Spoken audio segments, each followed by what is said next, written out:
Há 277 dias, a guerra segue seu curso implacável, e Donald Trump, como um disco riscado, volta a repetir seu velho refrão. Desta vez, ameaçou abandonar o papel de mediador no conflito entre Rússia e Ucrânia, enquanto também não poupou críticas ao governo Biden nas últimas 2 semanas. Mas, como sempre, suas ameaças de sanções não passam de bravatas.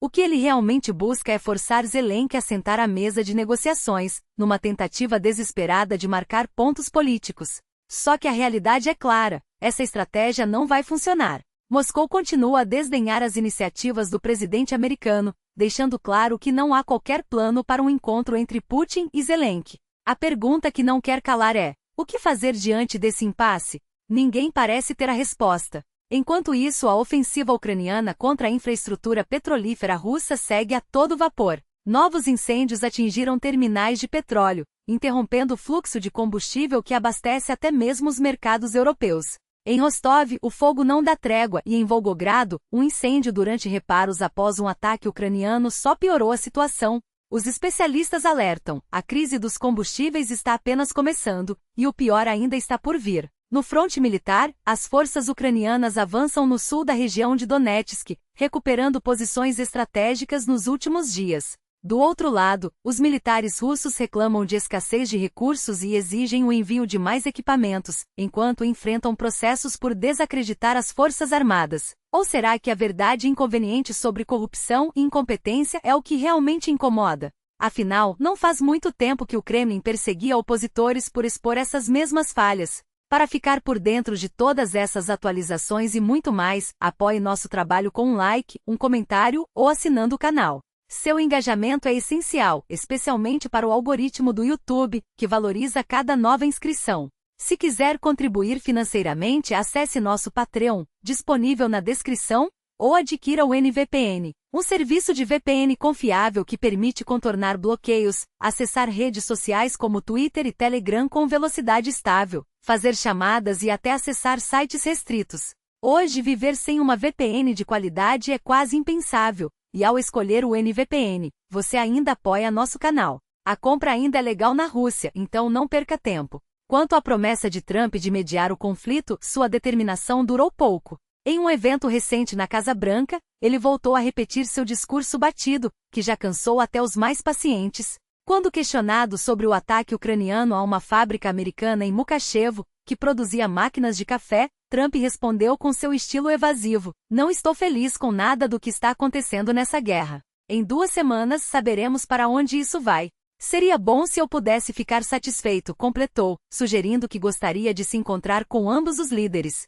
Mas muitos duvidam que algo concreto saia dessa possível reunião. Há muita raiva, muito ódio, disse, admitindo que não sabe qual caminho seguir. O ex-presidente também mostrou fotos ao lado de Gianni Infantino, presidente da FIFA, durante um evento relacionado à Copa do Mundo de 2026, nos Estados Unidos. Trump brincou que sua presença no torneio dependerá do que acontecer até lá. Enquanto isso, suas declarações vagas sobre sanções ou tarifas contra a Rússia deixam todos em suspense. "Se eu estivesse no poder, essa guerra não teria acontecido", afirmou, culpando Biden pelo conflito. Quando pressionado sobre se não faria nada caso a Ucrânia se recusasse a negociar, Trump respondeu: "Vamos ver. Não sei ainda. Depende do que acontecer. Se eles não quiserem se encontrar, é porque não querem paz." Enquanto isso, a Europa se vê obrigada a fazer peregrinações regulares à Casa Branca para lembrar Trump de que, teoricamente, ele ainda é o líder do mundo livre. Mas convenhamos, suas atitudes não inspiram confiança. Ainda assim, é preciso reconhecer que suas últimas ações seguem um padrão que já discutimos aqui. Setembro pode ser o mês em que veremos um novo round de pressão sobre a Rússia, ou não. Vamos esclarecer os cenários possíveis. Trump pode pressionar a Rússia, pode pressionar a Ucrânia, ou pode não fazer absolutamente nada. O cenário base, que antes parecia improvável, ganhou força recentemente.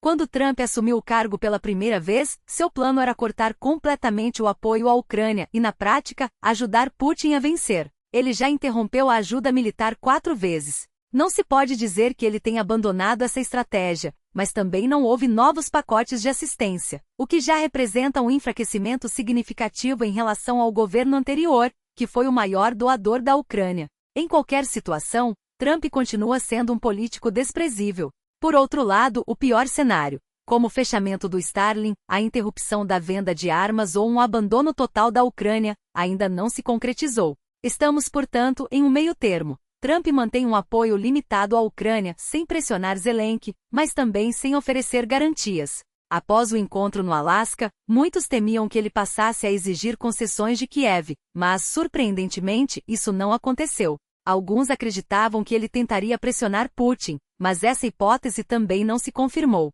O que podemos esperar nas próximas 2 semanas? Provavelmente nada de extraordinário. O cenário otimista é que Trump comece a pressionar a Rússia, enquanto o pessimista é que ele force a Ucrânia a ceder. O que determinará sua postura? A resposta não é simples.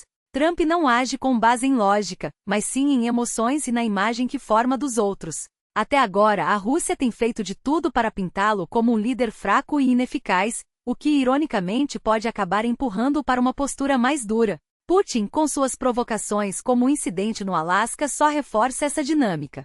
Enquanto isso, a diplomacia russa segue seu curso. Como Trump deixou claro, ele quer que ambos os lados se sentem à mesa de negociações, e a Ucrânia está disposta.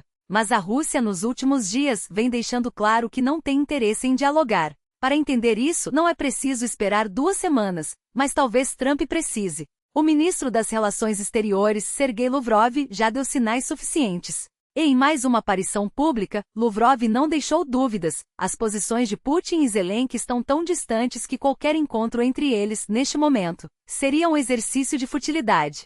Em entrevista direta aos americanos, o chanceler russo foi claro: Moscou não está disposto a ceder em pontos essenciais, enquanto Kiev insiste em condições que, para o Kremlin, são inegociáveis.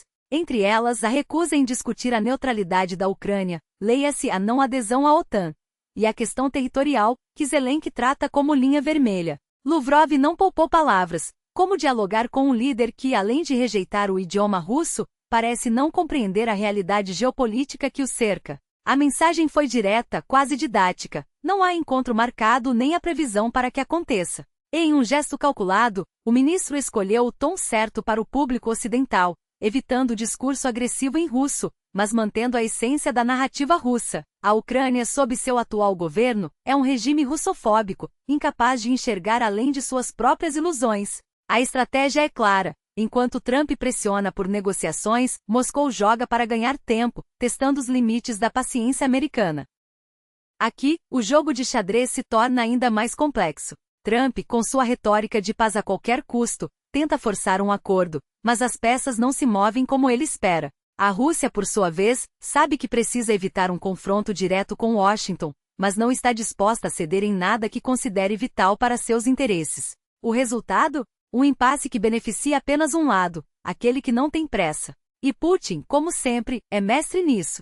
O problema é que, enquanto as partes se medem, a realidade no terreno não espera. Os ataques ucranianos a infraestruturas críticas russas, como a estação de bombeamento de petróleo em Bryansk, não são apenas retaliações, são sinais de uma guerra que se aprofunda. A cada drone que atinge um alvo estratégico, a mensagem é clara: Kiev não aceitará uma paz imposta, e Moscou não recuará sem garantias concretas. O oleoduto Druzhba, que abastece a Europa Central, tornou-se um campo de batalha simbólico, e cada interrupção no fluxo de petróleo é um lembrete de que, nesta guerra, não há vencedores, apenas perdedores em potencial. E é aqui que a pressão sobre Trump se intensifica. A opinião pública americana, os aliados europeus e até mesmo setores conservadores da mídia clamam por uma postura mais firme contra Moscou. Afinal, até quando Washington assistirá passivamente enquanto a Rússia dribla sanções, testa limites e mantém a Ucrânia sob cerco? Trump, é verdade, não é um estrategista previsível. Suas decisões oscilam entre o pragmatismo e o improviso, entre a busca por um legado e o medo de um fracasso eleitoral. Mas uma coisa é certa: ignorar a escalada russa não é uma opção. Não quando cada dia de inação fortalece Putin e enfraquece a credibilidade dos Estados Unidos.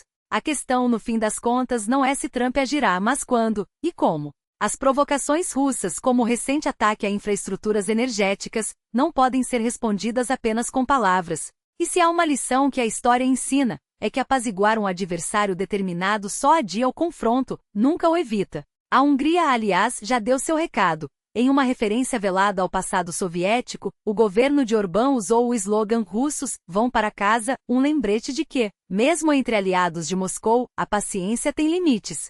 A guerra na Ucrânia não é apenas um conflito regional. É um teste para a ordem internacional, para a capacidade dos Estados Unidos de liderar e para a disposição do Ocidente de defender seus valores. E enquanto as peças se movem no tabuleiro, uma coisa é certa: quem acredita que esta guerra pode ser resolvida com meia volta e boas intenções está fadado a aprender, da pior maneira que a geopolítica não perdoa ingenuidade. A amizade, mas Viktor Orbán, curiosamente, prefere esquecer. Não é à toa que os ataques à infraestrutura energética russa chegaram até mesmo aos ouvidos de Donald Trump.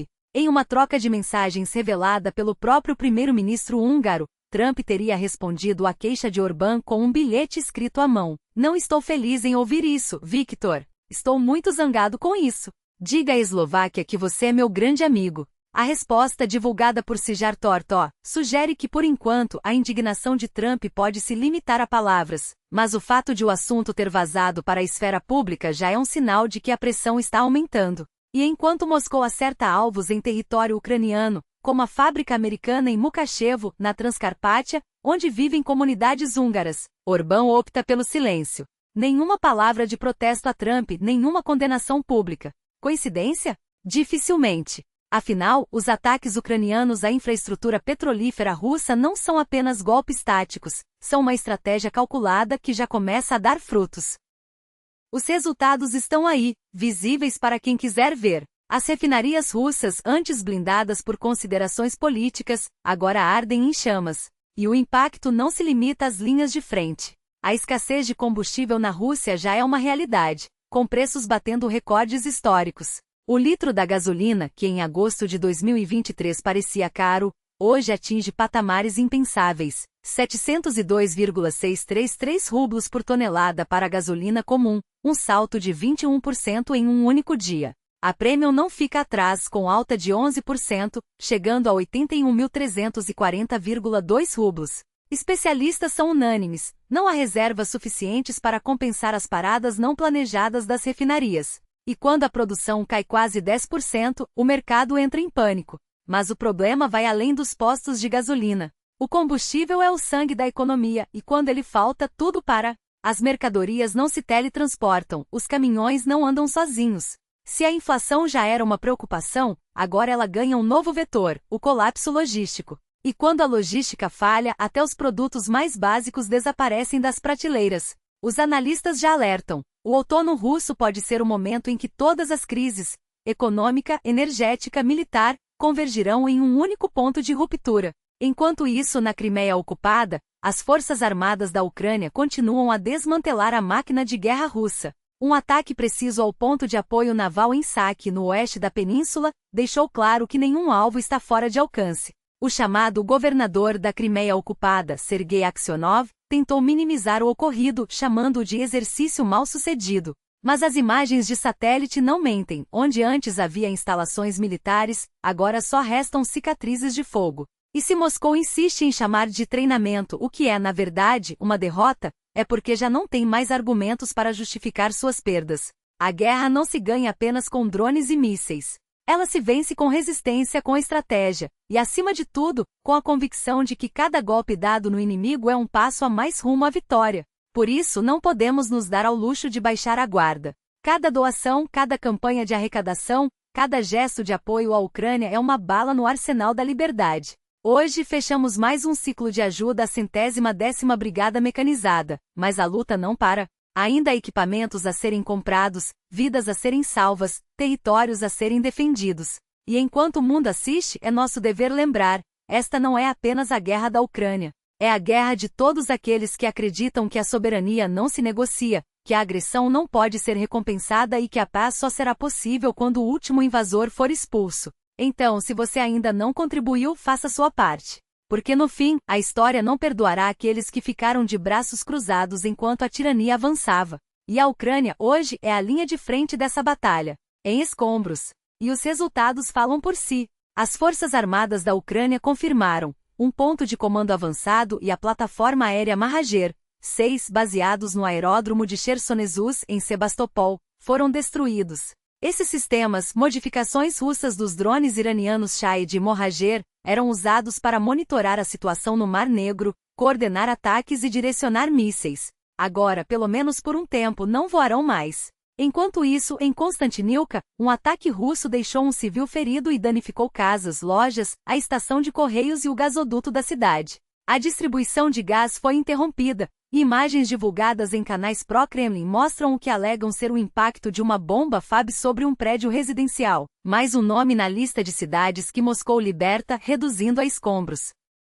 Não é difícil entender por que Putin insiste em exigir que a Ucrânia conceda territórios em negociações de paz. É a única forma de garantir o que resta de suas ambições, regiões inteiras transformadas em ruínas, se é que sobrará algo além de cinzas. Enquanto isso, a Rússia terceiriza seus crimes. Segundo investigações do Bloomberg, Moscou recruta jovens sul-africanas entre 18 e 22 anos para trabalhar na produção de drones na cidade de Alabuga, sob o disfarce de vagas em construção civil e serviços. A realidade? Até 90% dessas mulheres acabam montando drones kamikazes Shahed 136. Autoridades locais negam, mas os fatos são claros. Alabuga contratou dezenas de milhares de novos trabalhadores nos últimos meses, coincidindo com a expansão da indústria bélica russa. E os horrores não param por aí. Relatórios independentes documentam um padrão sistemático de tortura e violência sexual cometidos por soldados russos em territórios ocupados. Mulheres estupradas com choques elétricos nos órgãos genitais, civis espancados até a inconsciência, ameaças de mutilação contra famílias inteiras. O relator especial da ONU sobre tortura, Alice Gil Edwards, não hesita em chamar isso de política deliberada de terror. Esses casos não são exceções, são a regra. E embora alguns ainda insistam em minimizar os crimes de guerra russos, os registros estão aí, vídeos, testemunhos de sobreviventes, provas forenses. Cada relatório é uma peça fundamental para os tribunais que mais cedo ou mais tarde julgarão esses criminosos. Enquanto isso, no fronte, a situação se agrava. No eixo de Liman, as forças russas avançam, aproximando-se perigosamente do rio Siversky e Donetsk. Se cruzarem a ponte e tomarem a margem oposta, cidades como Sivers ficarão sob cerco imediato. A linha de defesa ucraniana, hoje, é como um castelo de cartas. Cada posição perdida enfraquece a próxima. E a Rússia sabe disso. Usa drones, artilharia e infantaria para testar fraquezas, explorar brechas, pressionar até o colapso. A guerra não é apenas sobre território. É sobre quem decide o futuro, se será moldado pela força bruta ou pelo direito internacional. Se a impunidade vencerá ou se, finalmente, os responsáveis pagarão pelo que fizeram. Cada drone abatido, cada soldado russo expulso, cada cidade libertada é um passo nessa direção. Mas a batalha não é só militar, é também uma luta contra a desinformação, contra aqueles que tentam reescrever a história enquanto ela ainda sangra. Então, pergunte-se, de que lado você quer estar quando os livros forem escritos? Do lado dos que viraram o rosto, ou dos que tiveram a coragem de agir? A Ucrânia resiste, o mundo observa, e a escolha é sua. Mas cada metro conquistado é uma prova de que o inimigo não é invencível. As linhas que pareciam intransponíveis começam a ceder, não por acaso, mas porque alguém decidiu não aceitar o jogo deles. Cada avanço russo, por menor que seja, é respondido com precisão cirúrgica, e o mundo precisa entender que essa não é uma guerra de mapas estáticos, mas de realidades fluidas, onde uma trincheira abandonada hoje pode se tornar uma armadilha amanhã. Eles tentam vender a narrativa de um fronte imutável, de uma máquina de guerra imparável, mas os fatos desmentem cada palavra. Quando um drone ucraniano captura o momento exato em que um Arlan russo, carregando mísseis sob as asas como um abutre faminto, é abatido em pleno voo, não é apenas uma vitória tática. É a demonstração de que a tecnologia deles, por mais propagandeada que seja, sangra como qualquer outra. A 18ª Brigada de Defesa Territorial não apenas derrubou um desses drones, ela expôs a fragilidade de um sistema que se vende como invulnerável. E isso, mais do que qualquer comunicado oficial, é o que realmente importa. Enquanto isso, nas sombras das florestas perto de Lima e nas colinas ao redor de Bakut, algo muda. Não são apenas contra-ataques pontuais, são sinais de que o equilíbrio está se inclinando. Cada vila retomada, cada coluna de fumaça no horizonte russo é um lembrete. A Ucrânia não luta por território, mas por tempo. Tempo para desgastar, tempo para reorganizar, tempo para mostrar ao mundo que a resistência não é um ato de desespero, mas de estratégia. Eles apostaram tudo em um avanço rápido, em uma guerra relâmpago que se arrastou por meses. Agora, o cansaço aparece nos dois lados, mas só um deles tem a vantagem de lutar em casa. Cada tanque destruído, cada drone abatido, Cada soldado russo que recua é um golpe na moral de um exército que foi convencido de que venceria sem esforço. Mas a história não se escreve com ilusões.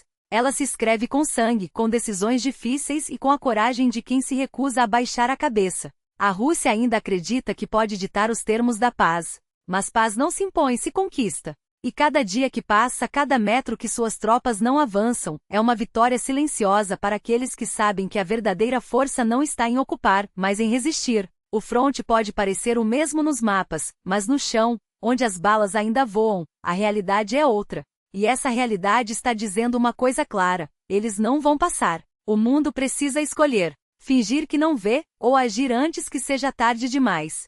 Porque quando os livros forem escritos, não serão as desculpas que contarão, serão as ações. E a Ucrânia já fez a sua escolha. Agora é a sua vez. A guerra não se vence apenas com armas, mas com a coragem de encarar a podridão que as corrói por dentro. E o que emerge desses relatos não é apenas a brutalidade de um conflito, mas a decomposição de um sistema que devora seus próprios soldados. Não são exceções. São regras. Cada história que escapa das trincheiras russas é um espelho quebrado, refletindo um exército onde a lealdade é comprada com medo, onde a sobrevivência depende de pagar por sua própria vida. Comandantes que transformam o fronte em um balcão de negócios, onde o preço da obediência é o sangue dos subordinados. Soldados que assinam contratos sob a mira de um fuzil, não para defender uma pátria, mas para alimentar a máquina de corrupção que os engole. E quando ousam resistir, são espancados, executados, desaparecem enquanto seus algozes seguem impunes, protegidos pela mesma estrutura que os criou. Isso não é disciplina. É escravidão moderna. Não é estratégia. É banditismo institucionalizado. E o mais assustador, não são casos isolados. São práticas sistemáticas repetidas de Donetsk a Kherson, de um batalhão a outro, como se a própria guerra tivesse se tornado um negócio sujo, onde o lucro é medido em vidas humanas. Os drones ucranianos que dominam os céus? Uma resposta desesperada a um inimigo que gasta mais energia extorquindo seus próprios homens do que lutando. As táticas copiadas, as inovações roubadas? Um reconhecimento involuntário de que, sem corrupção, sem coerção, esse exército não se sustenta. E enquanto Moscou vende a ilusão de uma operação especial heroica, a realidade no fronte é outra. Homens forçados a assinar papéis que os condenam, feridos abandonados à própria sorte, famílias enganadas com promessas vazias. Não há glória em um sistema que trata seus soldados como gado descartável. Não há honra em comandantes que enriquecem com o sofrimento alheio. E não há futuro para uma nação que aceita que seus filhos sejam usados como moeda de troca em um jogo de poder. A Ucrânia já mostrou que sabe lutar, mas a verdadeira batalha não é apenas contra um invasor. É contra a mentira que o sustenta. E essa mentira está ruindo, um testemunho de cada vez. O mundo pode continuar a fechar os olhos, mas quando a história for escrita, não serão as desculpas que importarão. Serão os nomes dos que tiveram a coragem de falar, dos que se recusaram a ser cúmplices, dos que escolheram a verdade mesmo quando ela queima. A pergunta não é se alguém vai agir, é se ainda há tempo. A verdade não é um privilégio dos poderosos, é um direito de quem ousa exigi-la. E quando esse direito é sufocado, não são apenas as vozes que se calam, mas a própria noção de justiça que apodrece. O que chamam de descrédito não passa de um espelho quebrado, onde os responsáveis pelas falhas tentam culpar quem as revela. Mas a história não se escreve com eufemismos. Ela se escreve com sangue, com silêncios forçados e, acima de tudo, com aqueles que se recusam a ser cúmplices da mentira. Quem realmente desonra uma nação não são os que denunciam suas feridas, mas os que as escondem sob camadas de propaganda. Não são os soldados que voltam marcados pela guerra e exigem respostas, mas os burocratas que transformam suas dores em estatísticas. Não são os jornalistas que expõem a falta de munição, de drones, de suprimentos, são os que preferem prender o mensageiro a consertar o sistema. E quando a máquina do Estado se volta contra seus próprios filhos, não é patriotismo que move suas engrenagens. É medo. Medo de que a verdade, uma vez libertada, não possa mais ser controlada. Mas a verdade não precisa de permissão para existir. Ela se infiltra nas brechas, nas entrelinhas dos processos judiciais, nos relatos de quem sobreviveu para contar. Como mobilizado que, depois de voltar do fronte com o corpo e a mente destroçados, é condenado por um crime que carrega o peso de uma guerra que nunca deveria ter sido sua. Ou veterano que, em vez de receber tratamento, é jogado na vala comum das prisões, como se sua culpa fosse maior do que a de quem o enviou para morrer. Esses não são casos isolados.